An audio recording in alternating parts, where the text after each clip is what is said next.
নমস্কার বন্ধুরা, আমি আজ এই প্ল্যাটফর্মে কিছু কন্ট্রোভার্সি নিয়ে এসেছি। আমি কোনোদিনই এরকম কন্ট্রোভার্সির সাথে জড়িত হইনি বা জড়িত হতেও চাই না।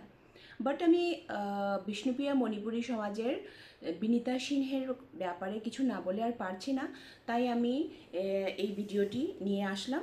যদি আমার কোনো ধরনের ভুল ত্রুটি হয়, কোনো কথায় যদি আমি ভুল বলে থাকি, তাহলে আপনারা আমাকে ক্ষমা করবেন। আমি প্রথমেই আপনাদেরকে আমার ক্ষমা প্রার্থী। তো প্রথমে কথাটা হলো, সেই বিনীতা সিনহা বলেছিলেন, একটি ভিডিও পোস্ট করেছিলেন উনি মিডিয়াতে কিছুদিন আগে। তো ভিডিওতে উনি বলেছিলেন যে মণিপুরী সমাজের মহিলারা নাকি কাপড় বুনেন, কাপড়ের ব্যবসা করেন, আর বিষ্ণুপ্রিয়া সমাজের লোকেদের কাছে ওরা খুব বেশি দামে বিক্রি করেন। আর ওনারা যদি না কিনে সেই কাপড়গুলো, কোথাও সেই কাপড়গুলো বিক্রি হবে না, ওরা খেতে পারবে না। আর মণিপুরী সমাজের মহিলারা নাকি সবজি বিক্রি করে খান, আর শাকসবজি পাতা পুতা বিক্রি করেন, আর ব্যবসা করে খান। ওনারা কিন্তু সেরকম নন। ওনারা বাড়িতে বসে থাকেন, বাড়িতে থাকেন, ওরা মণিপুরী মহিলাদের মতো নন ওরা।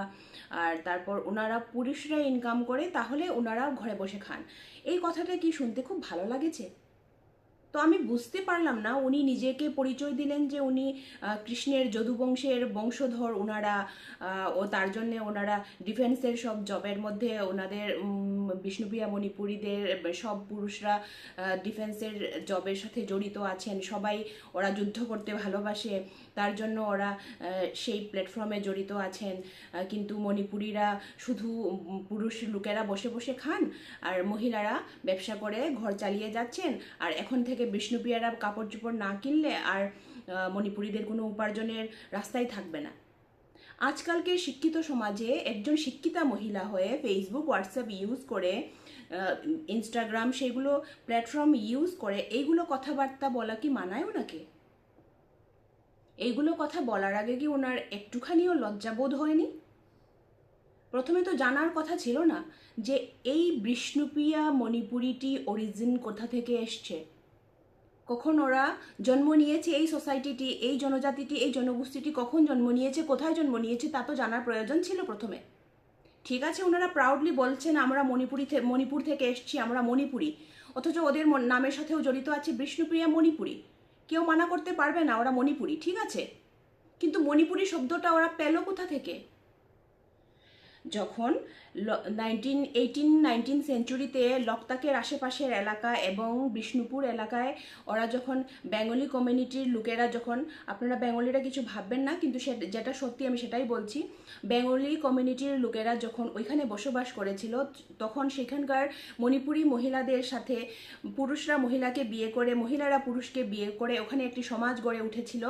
তখন সেই সোসাইটিকে, বিষ্ণুপুরে ওরা বসবাস করতো, তার জন্য ওদের নাম পড়েছে বিষ্ণুপ্রিয়া মণিপুরী। আর বিষ্ণুপ্রিয়া মণিপুরীর ল্যাঙ্গুয়েজের মধ্যে 25%ও মণিপুরী শব্দ নেই, বাকি তো বাংলা মিক্স ওরা কথা বলে। মণিপুরের মধ্যে মণিপুরি মুসলিমও রয়েছে, মণিপুরি বিষ্ণুপ্রিয়াও রয়েছে, মাইতেই মণিপুরিও রয়েছে।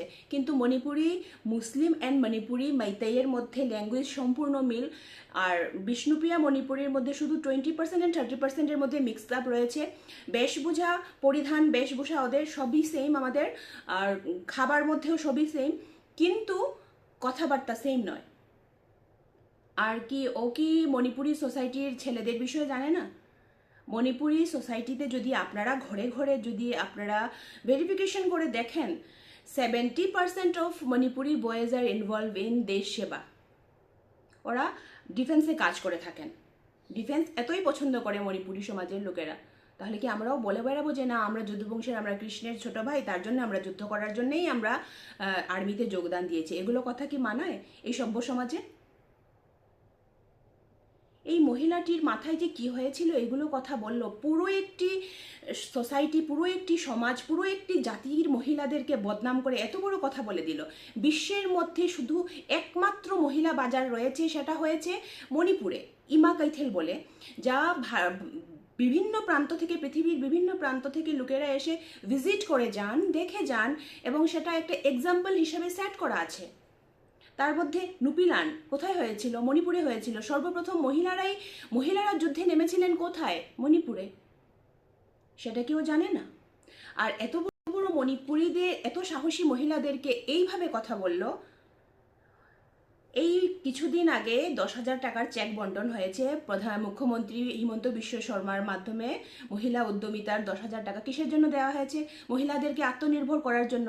অথচ মণিপুরী মহিলারা পূর্ব আদি যুগ থেকেই ওরা আত্মনির্ভরশীল, সবাই সবাই ইন্ডিপেন্ডেন্ট। ওরা নিজের পায়ে দাঁড়াতে, ওরা কিভাবে নিজের পায়ে দাঁড়াতে হয়, কিভাবে নিজের পরিবারকে চালাতে হয়, স্বামীকে কিভাবে সাহায্য করতে হয়, সব মণিপুরীরা খুব ভালো করেই জানেন। মণিপুরী মহিলারা যে আমি বিয়ে করেছি, আমি মহিলা হিসেবে জন্ম নিয়েছি, বসে বসে আমার ভাইয়ের, আমার বাবার, আমার স্বামীর উপরে খাবো, এরকম চিন্তাধারা মণিপুরী মহিলাদের মধ্যে নেই। আমার স্বামী, আমার বাবা, আমার ভাই যদি 10 টাকা ইনকাম করে তাতে 5 টাকা আমিও যোগ দেব, এই চিন্তাধারা মণিপুরী মহিলাদের মধ্যে রয়েছে যথেষ্ট পরিমাণে। তোমার শেখার উচিত ছিল এই কথাগুলো। প্রথমে মণিপুরীরাই প্রথমে বাজার বসতেন, ব্যবসা করতেন, কাপড় বুনতেন, অন্য লোকের মানে বাইরে পুরুষরা যে কাজগুলো করতেন সব কাজ মণিপুরী মহিলারা প্রথম থেকেই, আদি যুগ থেকেই করে আসছেন। লাকড়ি কাটা থেকে শুরু করে। তুমি কি দেখেছো, কি পড়েছো তুমি? শিক্ষিত একজন মহিলা হলে তো এইসব কথাগুলো তুমি বলতে না। কিন্তু তুমি এই যুগের জেনজির আমলে তুমি এমনগুলো কথা বলছো, আদি যুগ পর্বের কথাগুলো বলে বেড়াচ্ছ তুমি। তাতে কি হলো? তোমার সম্মানটাই তুমি ডুবিয়ে দিলে। কি ভাবলে আমি বাংলায় পোস্টটা করে নিব, অর্ধেকখানা মণিপুরীরা তো এই কথাগুলো বুঝবে না, যা আচ্ছা আমি তা বলে দিলাম, হয়ে গেল? তুমি কোনো কন্ট্রোভার্সিতে জড়িত হয়ে পড়বে না সেটা তো তুমি জানো না। তুমি পোস্ট তোমার ডিলিট করে দিয়েছো, তুমি এখন সরি বলছো সবাই মণিপুরী সমাজকে, আমার দ্বারা ভুল হয়ে গেছে, আমাকে ক্ষমা করেন। কিন্তু তোমার ওই পোস্টটাকে সেভ করে যে লোকেরা রেখেছে, সেটাকে যে আবার রিপোস্ট করা হচ্ছে, সেটা তুমি জানো না। তুমি কি ভেবেছিলে আমি এগুলো কথা বলে ভাইরাল হয়ে পড়বো? সেটাই ভেবেছিলে নাকি? লজ্জা করিনি একবারও? মণিপুরীরা কাপড় বুনে দাম করে বিক্রি করে, আমরা যদি না কিনি তাহলে আর কে কিনবে? ওদের ব্যবসা থাকবে না, ওদের হাতে আর পয়সা আসবে না, ওরা বেকার, রোজগারবিহীন হয়ে পড়বে, বেকার হয়ে পড়বে। কি ভাবছো তুমি? কত টাকা দামে তুমি কিনে নাও। একটা মণিপুরীর যদি একটা বিয়ের যদি একটা ইনাফি কিনতে যাও, একটা ইনাফির শুধু 2.5 হাত, 3 হাত, 4 হাতের ইনাফির দাম কত তুমি জানো? 30,000, 40,000 টাকা, 50,000 টাকা দিয়ে তুমি কিনেছো কোনো ইনাফি? লাগিয়েছো কোনো দিন? 60,000 টাকা দামে ইনাফি কিনে লাগিয়েছো তুমি কোনো দিন? যে এত বড় বড় কথা বলছো যে মণিপুরি কাপড় আমরা যদি না কিনি তাহলে আর কোনো জায়গায় বিক্রি হবে না, মণিপুরিরা কোনো ব্যবসা পাবে না, আর ওদের কোনো সোর্স অফ ইনকাম থাকবে না, সবজি বিক্রি করে খাচ্ছে। যে সবজিটা বিক্রি করে খাচ্ছে নিজের জায়গায় নিজে লাগিয়ে উৎপাদন করে সেই সবজিটাকেই নিয়ে এসে বাজারে বিক্রি করছেন। সেই ক্ষমতাটুকু রাখো তুমি। ওদেরকে এক্সাম্পল হিসেবে দেখে নিয়ে তোমরা শেখো, তা না ফেসবুকে বসে মণিপুরি মহিলারা এই, মণিপুরি মহিলারা এই, মণিপুরি ছেলেরা এই। এত বড় একটি সোসাইটিকে, এত বড় একটি জাতিকে, এত বড় একটি সমাজকে এইভাবে তোমার বদনাম করতে একটুখানিও লজ্জাবোধ হয়নি? তো আমার ফেসবুকের সকল ভাই বোনদের কাছে আমার ক্ষমা প্রার্থী। আমি এইসব কথা বলতে চাইনি, কিন্তু এই বিনীতা সিনহার কথাগুলো শোনার পর খুবই মানে খারাপ লাগলো ওই কথাগুলো। পুরো একটি সোসাইটিকে নিয়ে, পুরো একটি মহিলা সমাজকে নিয়ে এইভাবে কথা বলাটা, যার জন্যে আমি এই কথাগুলো আজ পোস্ট করলাম একটি ভিডিও করে। তো যদি কোনো ভুল ত্রুটি হয়ে থাকে, কারো মনে আঘাত লেগে থাকে, আমাকে ক্ষমা করবেন। নমস্কার।